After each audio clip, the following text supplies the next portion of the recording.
ఒకవేళ నీ judgement నచ్చిందనుకో accept చేస్తారు, లేదా పై కోర్టుకెళ్లి ఫైట్ చేసుకుంటారు. అది వదిలేసి వాళ్ళ పర్సనల్ లైఫ్ ఏమవుతుందా అని తెగ ఆలోచిస్తూ బాధపడిపోవడం as a judge it's not at all correct.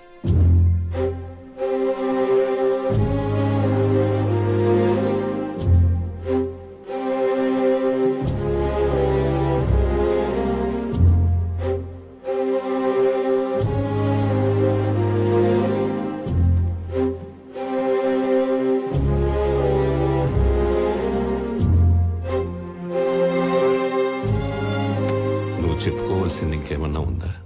Sir, మా ఫాదర్ మీద ప్రామిస్ చేసి చెప్తున్నా, ఇంటర్వ్యూకి వెళ్ళిన రోజే అదోలా చూశాడు.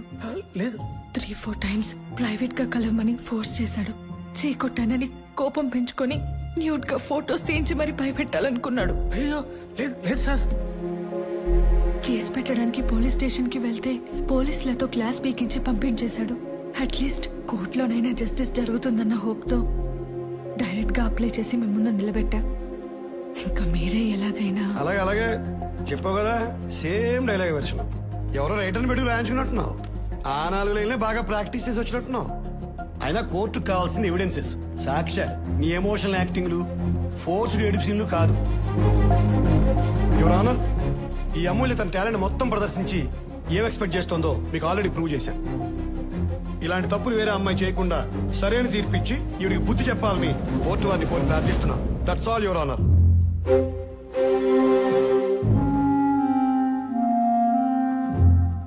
సాక్ష్యాధారాలని పరిశీలించి చూడగా కుమారి అమూల్య చేసిన ఆరోపణలన్నీ నిరాధారాలని, కేవలం డబ్బు కోసమే ఆ కాలేజ్ చైర్మన్ వివేక్ ని ఉద్దేశపూర్వకంగానే ఈ కేసులో ఇరికిచ్చిందని కోర్టు వారు నమ్మడం జరిగింది. ఇందుకుగాను కుమారి అమూల్యని మందలిస్తూ 50,000 రూపాయలు జరిమానా విధించడమైనది.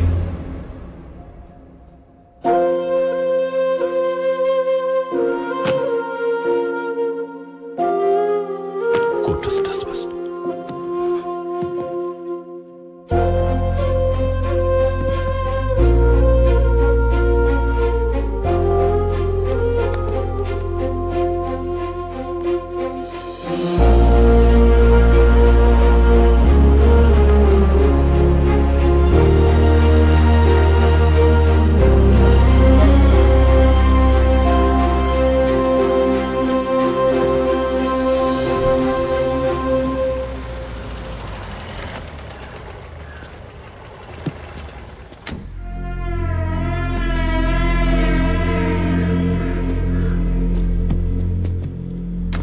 ఎక్కడికొచ్చాడేంటీడు? జడ్జిగా చెయ్యలేని న్యాయం మనిషిగా చేద్దామని వచ్చాను. కేఎల్ ఇంజనీరింగ్ కాలేజీలో అసిస్టెంట్ లెక్చరర్గా మాట్లాడా. రేపే జాయిన్ అవ్వచ్చు. అక్కర్లేదు సార్, నాకు కావాల్సిన న్యాయం కోర్టులో చేయాలి కానీ ఇలా 4 గోడల మధ్య కాదు. అద్దం ముందు బట్టలు మార్చుకోవడానికి ఇబ్బంది పడే ఆడపిల్లని నేకడిగా సొసైటీ ముందు నిలబెట్టేశారు. చిన్న జస్టిస్ కోసం తెగించి కోర్టు మెట్లెక్కిన పాపానికి మళ్ళీ లేగలేనంత లోతుకి తోసేశారు. అది కాదమ్మా సార్, మీరు నిజంగా నాకు హెల్ప్ చేద్దామని వచ్చుంటే ఇంకెప్పుడు కోర్టుకు వెళ్ళకండి. ఆ బ్లాక్ కోట్ తీసేయండి. Sir, you are unfit for this judicial system.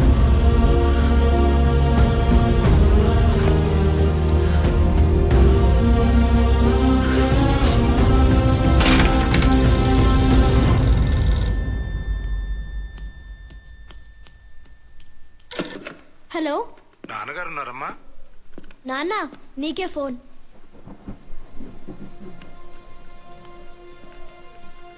Hello sir, నేను ఎస్ఐ శివరావుని. అమూల్య హ్యాంగ్ చేసుకుంది సార్. వాట్? ఇప్పుడే కదా తన్ని కలిసి వచ్చాను. అవును సార్, మీరు వచ్చేలాకే ఇలా జరిగిందంట. మీ జడ్జిమెంట్ వల్లే తను సూసైడ్ చేసుకుందని అందరూ అనుకుంటున్నారు. మీరు మాత్రం ఇటువైపు రాకండి సార్.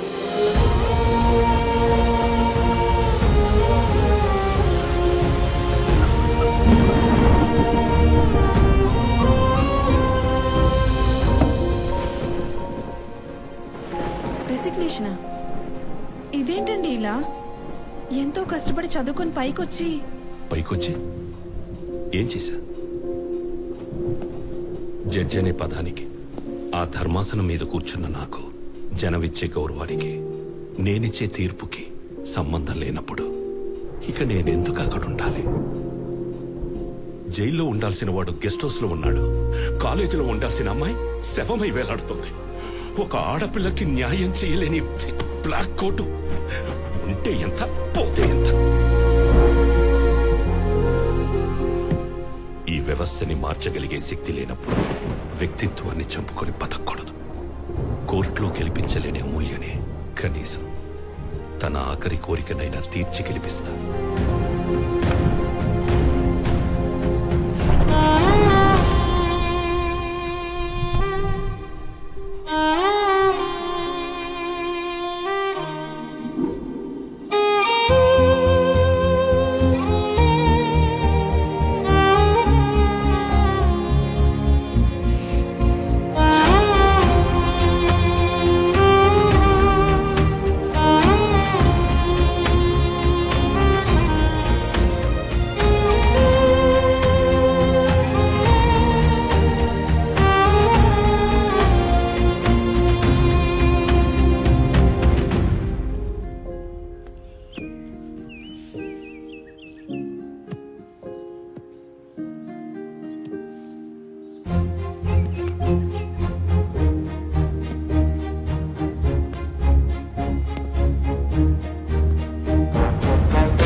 రండి సార్, రండి రండి సార్. మేము ఎంత అడ్డుకున్నా వీళ్ళు మాత్రం పనులు ఆపట్లేదు సార్. ఆపడే, ఆపో, చెప్తున్నా ఆపండి, చెప్తున్నా అర్థం కదా నీకు? ఆపో. ఈ మైథిలికి రెస్ట్రిక్షన్ చేసే మోసాలు అన్ని కాదు సార్. మా 200 ఎకరాలు దళిత భూములు అక్రమంగా ఆక్రమించుకుని మాకు వేరే సరైన నెంబర్లు చూపించి మమ్మల్ని మోసం చేస్తున్నారు సార్. ఎదురు తిరిగి మాట్లాడే వాళ్ళకి నరకం చూపిస్తున్నారు సార్. పాస్బుక్ చూపించలే, చూడండి సార్, మీరే చూడండి సార్. ఇగో సార్. లక్కీ చూడరా, వీళ్ళకి ఇంత క్లారిటీ ఉన్నప్పుడు నీలాంటోడిని పట్టుకొని స్టే తెచ్చి ఆ కన్స్ట్రక్షన్ ఆపేయచ్చు కదా. నానా, వాళ్ళకి తెలియదు కదా, కొంతమంది కమర్షియల్ క్యాండిడేట్స్ వల్ల పాడైపోతున్న ఈ జ్యుడిషియల్ సిస్టమ్ ని కాపాడటానికి రూపాయి అంటే ఇంట్రెస్ట్ లేని నాలాంటి నాన్ కమర్షియల్ లాయర్ ఇక్కడే ఉన్నాడని. కరెక్ట్. అవతలోడు ఎంత సౌండ్ అయినా వాడు మాత్రం జస్టిస్ కోసం నిలబడి అమాయకులకు న్యాయం జరిగే వరకు పోరాడుతూనే ఉంటాడని. ఎస్ రా, అయితే ఆ ఛానల్ వాళ్ళకి కాల్ చేసి అతని నంబర్ తీసుకుని నీ దగ్గర తీసుకొస్తా. నానా, ఛానల్ కాల్ చేస్తే వాళ్ళు ఎందుకు ఇస్తారు? అటు చూడు, ఎవడి కన్స్ట్రక్షన్స్ గురించి బ్యాడ్ గా టెలికాస్ట్ చేస్తున్నారు, వాడి ప్లాట్లే కొనమని కింద యాడ్ చేస్తున్నారు. అంతా కమర్షియల్, మళ్ళా ఎథికల్ గా ఉండరు నానా. అందుకని డైరెక్ట్ గా నువ్వు వెళ్ళగలవు అని నా దగ్గర తీసుకొచ్చి వాడికి హెల్ప్ చేసి పెడదాం, కాపాడదాం. సీనియర్ క్లయింట్స్ రెడీ, వేడి వేడిగా కమింగ్. ఇప్పుడే వస్తానా? ఎలా తీసుకురావాలో ఆలోచించు.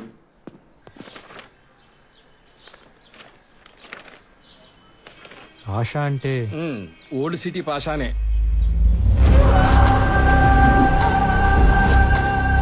లిటికేషన్ ప్రాపర్టీ కదా, తక్కువ రేటుకు వస్తుంది కొందాం అనుకుంటే అక్కడికి వచ్చి తగలంటారు. పెద్ద మనుషులను తీసుకెళ్లి కూర్చోబెట్టి ఇది తప్పు రాబాబు అని చెప్పడానికి చూస్తే వాళ్ల మొహాల మీద ఉమ్మేసి తల పగలగొట్టి అల్లరల్లరి చేసి ఇంకెవడొచ్చినా కదలని పొజిషన్ లో సెటిల్ అయిపోయారు.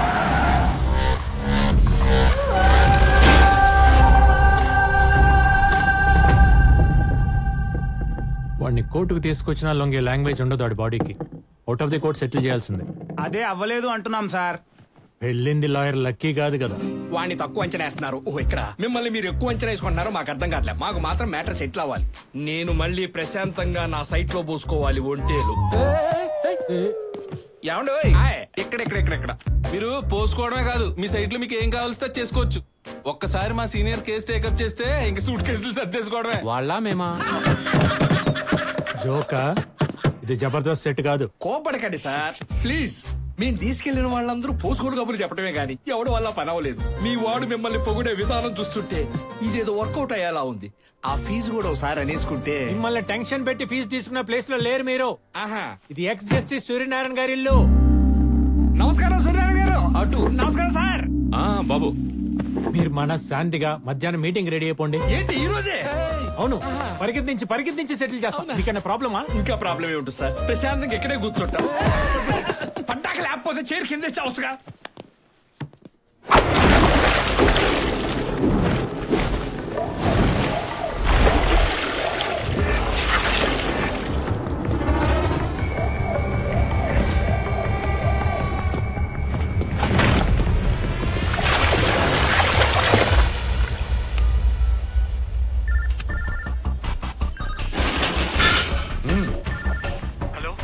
నేను లాయర్ లక్కీని మాట్లాడుతున్నా. బజ్జీ నమస్తే బ్రో. నేను ఓల్డ్ సిటీ పాషాకు ఆపోనెంట్ గా కేసు ఒప్పుకున్నా అని చెప్పేసి నన్ను మర్డర్ చేయడానికి 1, 2, 3, 4 15 మంది వచ్చారు సార్. దోలకి దుకాణం పెడితే అరక్కి కారం పెట్టిందంట. మరి కేసు ఎందుకు ఒప్పుకున్నా?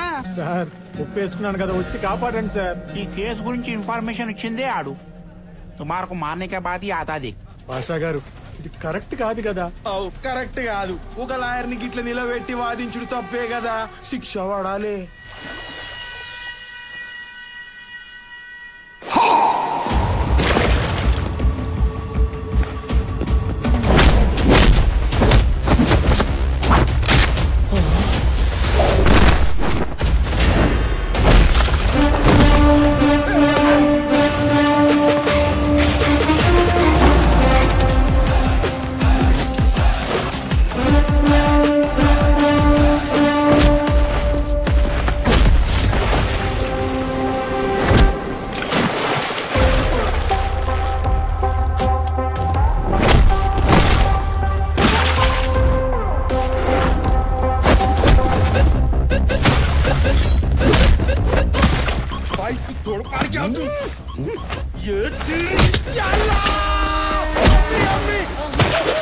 ఎందుకన్నా ఇంత గట్టిగా కొడతాయి? చిన్న పిల్లడు ఉన్నాయన్నా, చచ్చిపోతాయన్నా.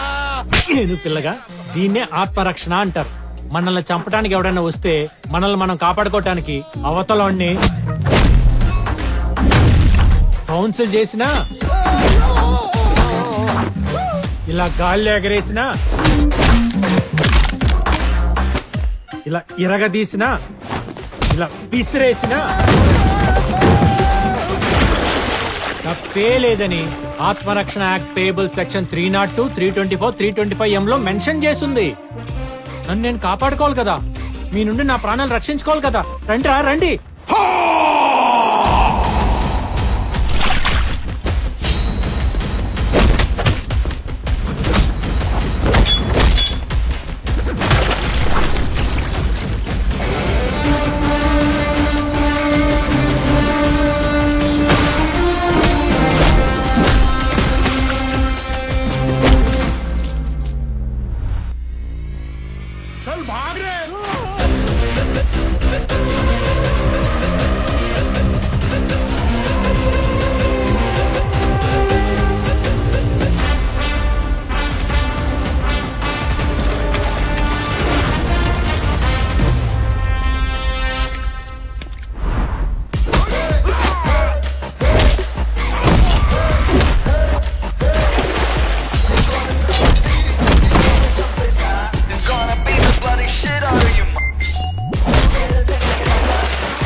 ఏదో మారిపోయింది మొత్తం సెటప్. సార్, నన్ను కాపాడండి సార్, నన్ను రక్షించండి సార్. ఏంటయ్యా చూస్తున్నా, నువ్వే వాళ్ళు బాధ చేసినట్టుంది.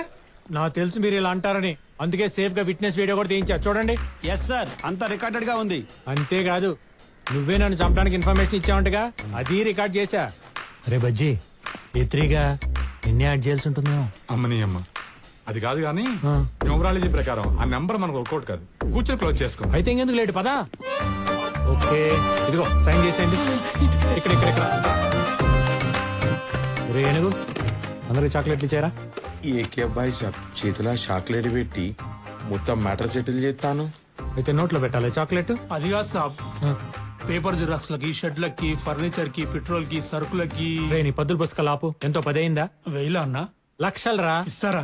ఇప్పిస్తా. నేను ఒక మ్యాటర్ సెటిల్ చేస్తే బోత్ ది పార్టీస్ హ్యాపీగా నవ్వుతూ ఇంటికి వెళ్ళాలి. తన్ను తిన్నా కూడా. హలో, నీకే రూపాయి ఫీజు ఇవ్వట్లేదంటే ఈ కర్రోడికి డిప్పగడికి 10 ఇప్పిస్తాలే అంటారేంటి? ఇంత కరెక్ట్ గా వచ్చేసేటేంటి? అమ్మ నా కన్నింగ్ క్లయింట్. ఇదా నీ వ్యాపారం? వెల్డింగ్ చేసుకునేవాడుగా. ఈ డార్క్ సర్కిల్స్ కవర్ చేసుకోవడం కోసం ఈ క్లాసులు పెట్టుకొని తిరుగుతున్నావా? సరే అయితే వాళ్ళకో 25, నాకో ఫార్చునర్ గిఫ్ట్ ఇచ్చే. 10 25 అవటం ఏంటి? అసలు ఏమి లేనోడికి ఫార్చునర్ ఇవ్వటం ఏంటి? అంత పెద్ద సైట్ సెటిల్ చేసి నేను ఆ పాత బండిలో తిరుగుతుంటే నువ్వు మటుకి చూస్తూ ఊరుకోగలవా? రేపు పొద్దునే వద్దన్నా నా ఇంటి ముందు కొత్త వైట్ లెజెండర్ పెట్టావు. అమ్మో ఫీజు ఎందుకు వద్దన్నావు? ఇప్పుడు నాకు అర్థమైంది. చెప్తున్నావు. ఎవరికి చెప్తావు? మీ నాన్నకి.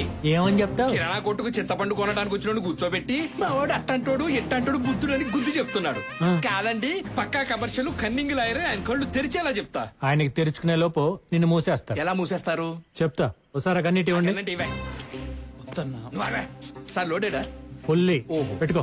ఎందుకండి? నీకు అలవాటే కదా. నిప్పు రవ్వలు పడకుండా. నా క్లయింట్ పాషాని సెటిల్మెంట్ కని పిలిచి పానిక్ అటాక్ చేసి పాయింట్ బ్లాంక్ లో గన్ పెట్టి సైన్ చేయించుకున్నందుకు attempt to murder section IPC 307, 506, arms act 24 కింద నిన్న బొక్కలో దోసి. అసలు నిన్ను. ఆగు, నీ మనసులో మాట నేను చెప్తా. చెప్పండి, ఏమనుకుంటున్నానో చెప్పండి. ఎలాంటోడైతే సొసైటీలో ఉండకూడదని మీ నాన్న అనుకుంటున్నాడు, అలాంటోడు ఆయన ఇంట్లోనే ఒకడు ఉన్నాడని ఆశ్చర్యపోయేలా ఉన్నా నువ్వేనా? కరెక్ట్.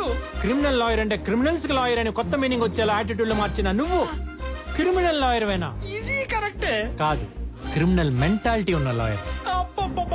పొల్లు పోకుండా మనసులో ఉన్నది మొత్తం చెప్పారు. కానీ ఇంకోటి అనుకున్నా, మీకు తెలియలే. చెప్పు. మీరు కేసు ఒప్పుకునే ముందు ఫీజు వద్దు రమ్మంటారు. పని అయ్యాక వాడిని వంగ పెట్టి ఆపు నీ బాడీ లాంగ్వేజ్. ఇంతకు మించి అసభ్యంగా ప్రవర్తించావనుకో అండర్ సెక్షన్ 504 ప్రకారం ఇంకో 3 ఏళ్లు. రేపు పొద్దునే 10ంటికి కొత్త కారు తీసుకుని నా ఇంటికి వచ్చేసి సెల్యూట్ కొట్టించుకోవడానికి నేను హీరోని కాదురా, విలన్.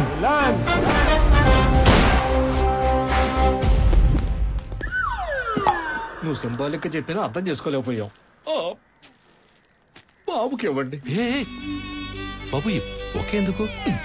ఆయనకి అన్నాడుగా, అందుకని చెప్పు. అయ్యో, మీరొచ్చిన కార్ కేసు ఇందులో ఇరుక్కుపోయా. అయ్యో ఇరుక్కుపోలేదు సార్, మేమే ఇరికించాం బాబుకి గిఫ్ట్. ఏంటి కారా? ఎందుకు బాబు? 5 లక్షల కారు బహుమతి. చెప్పరా. ఏమండి, 150 రూపాయల బొకేలో 5 లక్షల కారు గిఫ్ట్ తీసుకునే రేంజా బాబుది? అంగపార. టొయోటా ఫార్చునర్ 7 సీటర్ లెజెండర్ వచ్చేసింది. అది కాదురా, నేను జడ్జిగా ఉన్నప్పుడు ఎన్నో కేసులు గెలిచినా కూడా చిన్న పెన్ను కూడా గిఫ్ట్ తీసుకోలేదు. ఏమండే, పెన్నులు, పెన్సిల్, ఎరేజర్లు గవర్నమెంట్ స్టేషనరీ ఇస్తుంది కదా, దాంతో పోల్చకండి దీన్ని. రే, గిఫ్ట్ చిన్నదైనా పెద్దదైనా తీసుకోవడం అలవాటైతే మరో కేసులో మరో గిఫ్ట్ ఎక్స్పెక్ట్ చేస్తాడు మావాడు. నాన్నగారు, వాడిని చెడగొట్టు. నాన్నగారు, నమస్కారం బాబు. వాళ్ళు ఇచ్చే ఫీజే వద్దన్నప్పుడు గిఫ్ట్ ఎలా ఎక్స్పెక్ట్ చేస్తాను చెప్పండి? అయినా మీరు నన్ను ఇంతప్పటి నుండి ఏం చెప్పి పెంచారు? అన్యాయానికి గురైన వాళ్ళని న్యాయ హక్కును చేర్చి న్యాయబద్ధంగా వాళ్ళు ఇచ్చే ఫీజు 1000 నెల మొత్తం ఎలా గడపాలని నేను ప్రాక్టీస్ చేస్తుంది కూడా అదే కదా. అబ్బో, అయినా నిన్న మీకేం చెప్పానయ్యా? ఏం చెప్పారండి? ఏం చెప్పారు? నేను సెటిల్ చేసిన కేసులో మీకు కొన్ని కోట్ల రూపాయలు వచ్చినా కూడా మొత్తం మీరే అనిపించాలి, కానీ నాకు ₹1 కూడా ఇవ్వకూడదని చెప్పానా లేదా? చెప్తే ఎంత బాగుండే సార్. అంటే చెప్పలేదు మరి? చెప్పారు అంటున్నారు. మరి ఇప్పుడు ఇలాంటి గిఫ్ట్లు తీసుకొచ్చి మమ్మల్ని టెంప్ట్ చేస్తే ఎలా? అయితే తీసుకెళ్ళిపోరా. సెక్షన్ 504 ప్రకారం తీసుకెళ్ళిపో. సెక్షన్ ఎందుకు ఇప్పుడు? ఆ సెక్షన్ ఎందుకండి? మరి అలా చెప్పకపోతే మా నాన్ని నన్ను ఎలాగైనా ఒప్పించి ఇచ్చి వెళ్తారు కదా. ఓ, ఒప్పించి ఇచ్చెళ్తాం. అయ్యా, ఇది మీకోసం కాదండి అయ్యా, మా కోసం, మా ఆనందం కోసం తీసుకోవాలి. అలాగే ఈసారి తీసుకున్నాను కదా అని నెక్స్ట్ టైం రేంజ్ రోవర్ తీసుకొచ్చా. ఫీజే మనం ఏం మాట్లాడుకున్నామో పేపర్ లో రాసుకొని 3 ఏలు ముద్దలే సంతకాలు పెట్టి మరీ ఇస్తాం అంతే. ఈ బండ్లు కొట్టం మా వల్ల కాదు సార్. సార్ ముందు ఈ బొకే తీసుకోండి సార్. నానా, ఇలాంటివన్నీ ముట్టుకోవాలంటే కంపరంగా ఉంది. కళ్ళకు గంతలు కట్టున్న న్యాయదేవత ముందు మీరు న్యాయమైన తీర్పులు ఎలా ఇచ్చేవారో అలాగే కళ్ళు మూసుకొని న్యాయబద్ధంగా వీళ్ళు ఇస్తున్న కేసు తీసుకోండి. తీసుకోండి, వాళ్ళు సాటిస్ఫై అవుతారు. ఓకే అమ్మా, ఓకే. పూజలు పునస్కారాలు నమస్కారాలు అన్ని పక్కా కమర్షియలైజ్.